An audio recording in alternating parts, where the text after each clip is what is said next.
The large briefing hall hummed with the discordant murmurs of 1,000 alien species. Atmospheric processors worked overtime to accommodate the bewildering array of breathing requirements. Translator arrays flickered with strain, attempting to parse the cacophony of clicks, whistles, pheromone bursts, and telepathic pulses that constituted interstellar diplomacy. At the center of it all sat one human, Grand Admiral Julius Wright, hero of the Red Dwarf AI campaign, the man who broke the Rigelian blockade, the architect of humanity's improbable victory against the Vorax swarm, sat alone at humanity's delegation table. Unlike the other species with their entourages of advisors, Wright had insisted on coming alone. It unsettled them. That was the point. None of the alien representatives seemed comfortable in this makeshift council chamber. Their discomfort wasn't merely diplomatic, it was existential. They were meeting inside the command deck of the HSS Reckoning, one of humanity's Leviathan-class super battleships, a vessel that, according to all their combined technological assessments, should not exist. The terms presented by the Human Systems Alliance are unconscionable, hissed the Tharan ambassador, his scaled mantle flaring with indignation. You demand access to 6 primary trade routes while offering nothing of equivalent value. The humans' military presence in the Sagittarius Arm must be reduced by no less than 60%, insisted Ambassador Volmer of the Pelleran Ascendancy, each of her 4 eyes blinking independently. Your expansion threatens established powers. And what of the cultural contamination? Gurgled the gelatinous representative of the Yoth Collective. Human entertainment broadcasts are disrupting societal cohesion across 17 developing worlds. One by one, they laid out their grievances, demands, and thinly veiled threats. The Zan Kree wanted human technology restricted. The Omitian Dominion demanded reparations for supposed territorial infringements.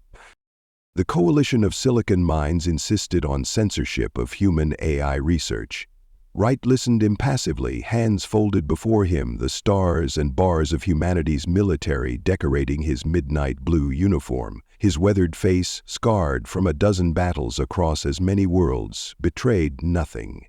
When the last speaker fell silent, Wright remained still for several long moments. Then, almost imperceptibly at first, his shoulders began to shake. A sound emerged from him, quiet initially, then building steadily. Laughter, deep, genuine laughter that echoed through the chamber. The alien delegates exchanged confused glances. Several translator units struggled to contextualize the response, erroneously interpreting it as everything from a declaration of war to a religious ritual. Wright shook his head, wiping a tear from his eye as his laughter finally subsided. You know, he said, his voice carrying easily through the now silent chamber, in the last century, humanity fought 3 world wars amongst ourselves. We nearly went extinct by our own hands, a half-dozen times. Before we encountered any of you, we had created weapons that could crack planets. We perfected the art of killing each other with terrifying efficiency. He stood, placing his palms flat on the table before him. When we joined the galactic community, we did so in good faith. We adopted your protocols, we restrained our expansion, we regulated our technology, we played by your rules. His smile faded. We pretended to be civilized. Wright began to pace, every eye in the chamber tracking him. But make no mistake, we humans are not, nor have we ever been, civil. We're predators who taught ourselves table manners. We're conquerors who learned to say please and thank you. He stopped, scanning the chamber. Your species evolved in environments of relative abundance. You developed cooperation before competition. Your civilizations grew through consensus.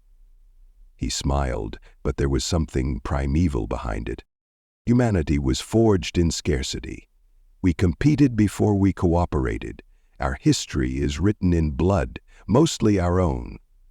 Wright gestured broadly at the walls surrounding them. Perhaps you've been too polite to mention where we are. This vessel, the HSS Reckoning, is what your scientists deemed theoretically impossible.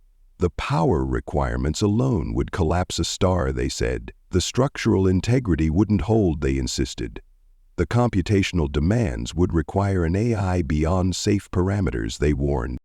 He tapped a console and the walls of the chamber became transparent, revealing the true scale of the vessel they were on. Stretching for kilometers in either direction were weapon systems, power cores, and engineering marvels that defied conventional physics. We have 42 of these ships. This isn't even our flagship. A stunned silence fell over the assembly. While you were debating how to contain the Vorak swarm, we were building these. While you were establishing committees to analyze the threat, we were training crews. While you were drafting resolutions condemning their aggression, we were engaging them in battle. His eyes hardened. Humanity didn't ask permission to save this galaxy. We did it because we could, because it was in our nature.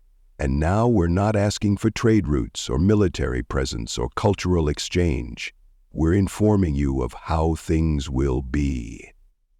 Wright leaned forward, his voice dropping to a near whisper that somehow carried to every corner of the chamber. These aren't requests, they're statements of fact. We will maintain access to those trade routes. We will keep our fleets exactly where they are. Our broadcasts will continue unfiltered. This isn't negotiation. It's the spoils of a war we fought and won while you deliberated. The Tharan ambassador's scales rattled in fury. This is extortion. The Council will not be threatened by primitives barely a century into spaceflight, regardless of whatever technological anomalies you've managed to produce. Wright's laughter returned, but colder this time. It's not a threat, Ambassador. It's a reminder of reality. His eyes hardened. You fear us precisely because you sense what we truly are. You're right to fear us. The only thing more dangerous than a species that's never known peace is one that has tasted it and then had it taken away. He returned to his seat, posture relaxed but eyes intense. Accept our terms, or we'll stop pretending to be civilized, and none of us wants to see what that looks like. He paused. Oh, and before you consider military options, during this meeting 17 more Leviathan-class vessels have taken up positions throughout Council space. Not as a threat, as a promise. A holographic display activated above the central table, showing the positions of human super battleships throughout the galaxy. Several delegates gasped as they recognized the coordinates. Key homeworlds, strategic resources, ancient cultural sites, all within range of human weapons. The Vorak swarm threatened all sentient life. We eliminated that threat while you debated. These are our terms for having done so. His voice softened slightly. They're actually quite reasonable considering the alternative. The chamber erupted into chaos. Protests, threats, desperate calls for order. But beneath it all ran a current of unmistakable dread. Because every being present knew, on some instinctual level, that Wright wasn't bluffing. Humanity had mastered the art of diplomacy not because they believed in it, but because the alternative came far too naturally. The Pellerin representative was the first to break ranks. The Ascendancy acknowledges humanity's contribution to galactic security, she said carefully, all four eyes fixed on Wright. We find these terms acceptable. One by one, the others followed suit, not out of agreement, but out of recognition of the fundamental truth Wright had laid bare. Humans hadn't needed permission to save the galaxy, and they certainly didn't need it to claim their reward. As the delegates filed out to their shuttles, Elder Dodge of the Millennial Consortium lingered. Ancient even by the standards of his long-lived species, he had witnessed 3 galactic cycles. In all my years, he rasped to Wright when they were alone, I have never witnessed such a naked display of power. Wright's expression softened slightly. It wasn't meant as a display, Elder, merely clarity. Humans value directness. Indeed, the ancient being's compound eyes studied Wright. But I have seen species rise and fall on the tide of their own might. Power begets arrogance. Arrogance begets ruin. Wright nodded, respectful. A fair warning. But there's something you should understand about humans. And what is that, Admiral? We're terrified of ourselves. Every weapon we build, every boundary we push, it's with the knowledge of what we're capable of. Our history is littered with empires that thought themselves invincible. Wright's gaze drifted to the stars visible through the viewport. We don't pretend to be civilized for your benefit. We do it for our own. The elder considered this for a long moment before departing. Wright remained alone on the command deck, the weight of humanity's path forward heavy on his shoulders. They had shed the pretense of civilization today, revealed the predator beneath the diplomat's smile. The galaxy would never look at humanity the same way again. Perhaps that was for the best. Thank you for listening to this story. I hope you enjoyed it. Be sure to leave this video a like and subscribe if you want to see more stuff like this.